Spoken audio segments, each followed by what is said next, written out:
America और भारत के ताल्लुकात के हवाले से आज अहम पेशरफ सामने आई है। वैसे तो ट्रंप के दूसरी मुद्दत के लिए सदर बनने के बाद से अमेरिका और भारत के ताल्लुकात कशीदगी का शिकार हैं। ट्रंप के बयानात और इक़दामात की वजह से भारतीय वज़ीर आज़म मोदी की सियासी मुश्किलात भी बढ़ रही हैं और उन्हें भारतीय अपोजिशन के ये ताने भी पड़ रहे हैं कि ट्रंप मुसलसल भारत की तौहीन कर रहे हैं, धमका रहे हैं, भारत के खिलाफ सख्त इक़दामात उठा रहे हैं, मगर वज़ीर आज़म मोदी में उन्हें जवाब देने की हिम्मत ही नहीं है। मगर इस सारी सूरत हाल में आज भारत ने अमेरिका के साथ 10 साला दिफाई फ्रेमवर्क पर दस्तखत कर दिए हैं। अमरीकी वज़ीर जंग पीट हेग्सेट और भारतीय वज़ीर दिफा राजनाथ सिंह की आज मलेशिया में आसियान के वज़राए दिफा के इजलास के दौरान मुलाकात हुई, जिसके बाद खुद पीट हेग्सेट ने एक्स पर पोस्ट करते हुए बताया कि मेरी भारतीय वज़ीर दिफा राजनाथ सिंह से 10 साला अमेरिका इंडिया डिफेंस फ्रेमवर्क पर दस्तखत के लिए मुलाकात हुई।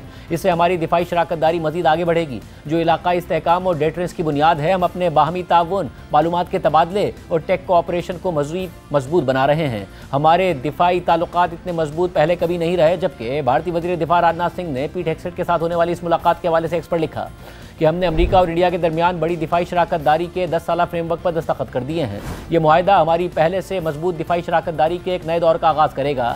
ये दिफाई फ्रेमवर्क भारत और अमेरिका के दिफाई ताल्लुकात के पूरे स्पेक्ट्रम के लिए एक पॉलिसी डायरेक्शन फराहम करेगा। राजनाथ सिंह के मुताबिक दिफा हमारे दो तरफा ताल्लुकात में एक बड़े सुतून के तौर पर बरकरार रहेगा। हमारी शराकतदारी एक आज़ाद, खुले और उसूलों पर मबनी इंडो पैसिफिक रीजन को यकीनी बनाने के लिए निहायत अहम है। मगर वाज़ेह रहे कि ये कोई नई पेशरफ नहीं है, बल्कि अमेरिका और भारत के दरमियान दिफाई फ्रेमवर्क पुराना है, जिसमें हर 10 साल बाद तोसी होती रहती है।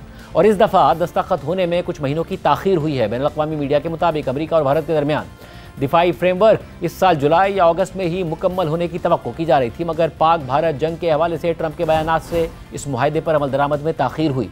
जबकि अमेरिका और भारत के दरमियान जारी तिजारती जंग ने भी ताख़ीर में किरदार अदा किया। 8 अगस्त को रॉयटर्स की खबर सामने आई थी कि 3 भारतीय हुक्काम ने बताया है कि भारत ने नए अमरीकी हथियारों और तैयारों की खरीदारी का मंसूबा फिलहाल रोक दिया है। और यह भारत की जानिब से मजबूत रद्द-ए-अमल का पहला इशारा है, जो सदर ट्रंप की जानिब से भारत पर टैरिफ्स के निफाज से दोनों ममालिक के ताल्लुकात को दहाइयों की निचली सतह तक ले आया है।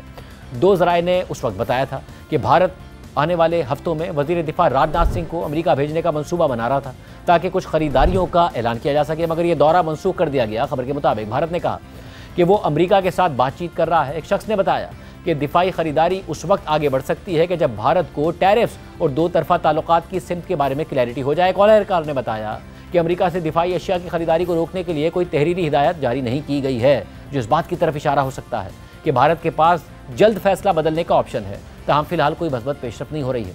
उस वक्त शाया होने वाली रॉयटर्स की खबर के मुताबिक रॉयटर्स पहली बार रिपोर्ट कर रहा है कि अमेरिका की कंपनियों से स्ट्राइकर कॉम्बैट व्हीकल्स और जेवलिन एंटी टैंक मिसाइल्स की भारत की जानिब से खरीदारी पर बातचीत फिलहाल रोक दी गई है। ट्रंप और भारतीय वज़ीर आज़म नरेंद्र मोदी ने फरवरी में इन अशिया की प्रोक्योरमेंट और मुश्तरका तैयारी के मंसूबों का ऐलान किया था। 2 अफराद ने बताया कि राजनाथ सिंह के मनसूख होने वाले दौरे में वो भारतीय नेवी के लिए 6 बोइंग तैयारे और सपोर्ट सिस्टम्स की खरीदारी का ऐलान करने जा रहे थे। हुकाम के मुताबिक $3.6 अरब के मुजवज़ा मुआहदे के तहत तैयारों की खरीदारी पर बातचीत आखिरी मराहिल में थी।